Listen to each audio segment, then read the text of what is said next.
छक्का मारे चौआ जब खेले सुपर जायंट्स लखनऊ। खेसारी जी का जलवा। जी हाँ दोस्तों, आपका स्वागत है मेरे चैनल ऑसम भोजपुरी पर। वीडियो को पूरा देखिएगा।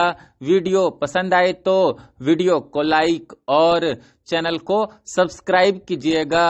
दोस्तों, आकाशदीप जो कि भारत के एक उभरते हुए तेज गेंदबाज है, साथ ही वो भारत के लिए इंटरनेशनल मैच भी खेल चुके हैं, साथ ही वो आईपीएल में भी अपना दमदार प्रदर्शन कर चुके हैं। दोस्तों, इस बार के आईपीएल ऑक्शन में उन्हें लखनऊ सुपर जायंट्स टीम ने खरीदा है।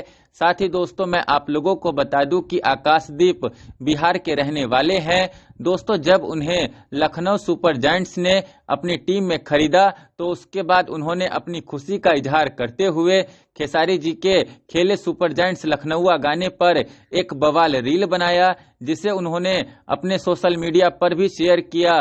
दोस्तों, आकाशदीप का ये रील पिछले 2 दिनों से सोशल मीडिया पर काफी ज्यादा वायरल हो रहा है, जिस पर 1,23,000 से ज्यादा लाइक भी आ चुके हैं। वहीं दोस्तों, खेसारी जी के खेले सुपर जायंट्स लखनऊआ गाने की बात करें तो खेसारी जी के इस गाने पर अब तक 17,800 इंस्टाग्राम रील भी बन चुका है और खेसारी जी का यह गाना एक दमदार गाना है, जो कि इस बार भी आईपीएल के दिनों में स्टेडियम में खूब बजेगा। खैर, फिर मिलते हैं दोस्तों किसी नए वीडियो में। वीडियो पसंद आए तो वीडियो को लाइक और चैनल को सब्सक्राइब कीजिएगा।